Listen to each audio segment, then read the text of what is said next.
Okay, a historic amount of stablecoins have been moved onto centralized exchanges in the last 24 hours. What this means for Bitcoin and altcoins, stay tuned. You're talking about a historic amount of stablecoins being moved onto centralized exchanges in the last 24 hours. Last time something like this even came close was back in March at the top of the market. Is this a good thing? Is this a bad thing? We're going to take a look at both scenarios. Now, like I said, historic amount of stablecoins, this green bar, moved onto centralized exchanges, particularly Binance, in the past 24 hours. If we take a look at this graph here, the last time something like this happened was about March. Now, if we take a look at the Bitcoin chart right here, back in the end of March was pretty much the top of the market. Potentially, these stable coins being moved onto markets were shorting Bitcoin out there. This could have been the wick-off top that we had there, and potentially large manipulation causing the price to go down. As we can see there, this is the same thing back in March.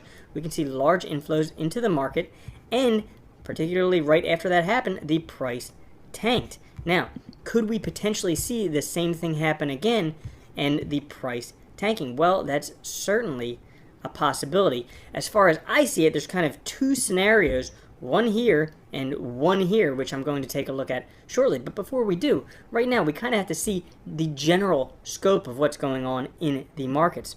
As of right now, institutions publishing documents saying, hey, no appetite for Bitcoin at these levels. It's just not going to happen. So JP Morgan does not expect a bull run for Bitcoin over the medium term based on the Bitcoin to gold volatility ratio. In a note sent to investors on Wednesday, JP Morgan detailed its reasoning to see the fair value of Bitcoin between $23,000 and $35,000 over the medium term. The banking giant previously pictured a $140,000 roadmap if the biggest cryptocurrency matches gold's allocation and volatility profile. So when Bitcoin was being eaten up, when the price was getting towards all-time highs, they said, hey, $140,000. Now the price has come back down. They're saying, oh, maybe $23,000 to $35,000. So they've completely reversed themselves. Not only that, but Guggenheim's Scott Minard says Bitcoin could sink to $15,000 now that we have a 15% pullback. Meanwhile, back in February, and we should note that back in February the price of Bitcoin was, say like $50,000, he was saying it's going to be $600,000. He has completely reversed himself. He is very, very fearful in terms of the price. Not only that, but Susie Orman saying that Bitcoin price could drop to $12,000. But she goes on to say, I won't sell no matter what. Now, all of this happening, all these institutions saying, hey, the price could go lower. And maybe they're saying this because we have a head and shoulders pattern here. Maybe they're saying this because we've lost some steam. Maybe they're saying that for whatever reason they could be saying it. But the overall narrative from institutions has changed. Definitely has changed. Even at a discount, they're not willing to buy it right now. Susie Orman goes on to say, she says, I now own $5,000 of Bitcoin, and I do it through PayPal because it was easy, but I'm a little concerned about Bitcoin right now because I'm afraid of what's happening in China and what they're doing with cryptocurrency and what they're going to allow or not. I'm concerned that the U.S. is going to get involved regulating it. Even with all that said, I'm still a fan of Bitcoin. I think it's absolutely possible it could go down from whatever it is now to about $12,000 to $15,000. If you're going to buy Bitcoin, you buy it and keep it now for a long term. I just don't see Bitcoin as you buy it and then it goes up and you sell it, as it might continue to go up and then you missed out on it. I don't plan to sell even a little amount of mine no matter what. Now, do I really care what Susie Orman says about Bitcoin? No, because in 2017 she was saying she was like a Warren Buffett fan. She was like, ugh, I'm not even getting close to that stuff. Now she wants in because every other large institutional player wants in. And they want in at prices even lower than where it is. So it brings me back to what is potentially going on with this giant amount of stablecoins moving on to exchanges. Well, in my point of view, there's kind of two things that this means, okay?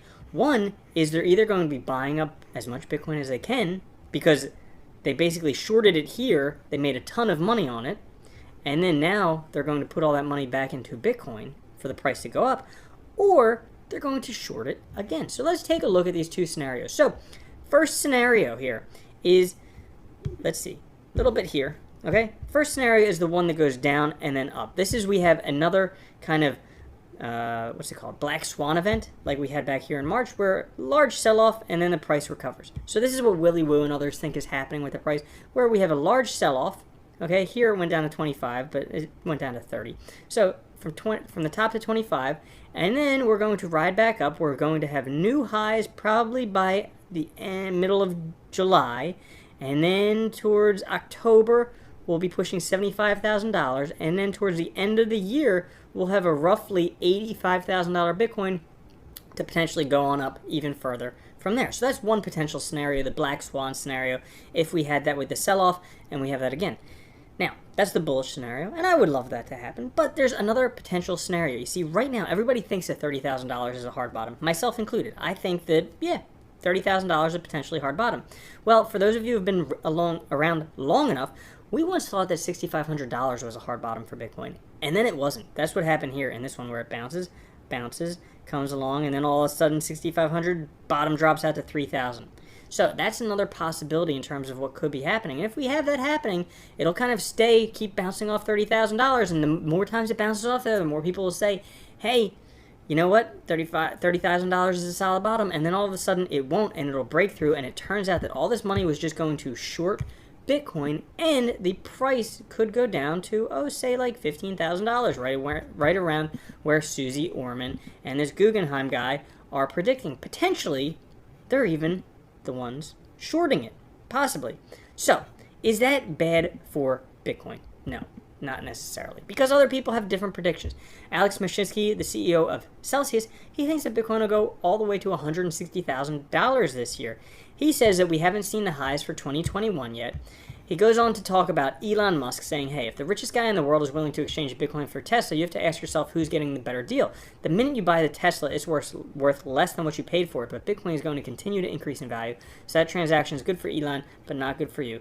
Elon's just a tourist in crypto. Let's get him out of crypto. Who cares about Elon? And who cares that he doesn't accept Bitcoin for Tesla? Because in the end, fixed supply of Bitcoin, it's a monetary instrument that you can send anywhere in the world almost instantaneously. Whereas infinite money, therefore, based on simple mathematics, the price of Bitcoin has to go to infinity. So, two scenarios for Bitcoin. Potentially, we could see a recovery in the next few months. Potentially, we might even see the bottom drop out for Bitcoin. Now, if Bitcoin did that, that would be first time that it's ever gone below a previous all-time high. So, very interesting times for Bitcoin. Let me know what you think down in the comments. Thank you so much for watching. If you did enjoy it, make sure to like, subscribe, click the notification bell.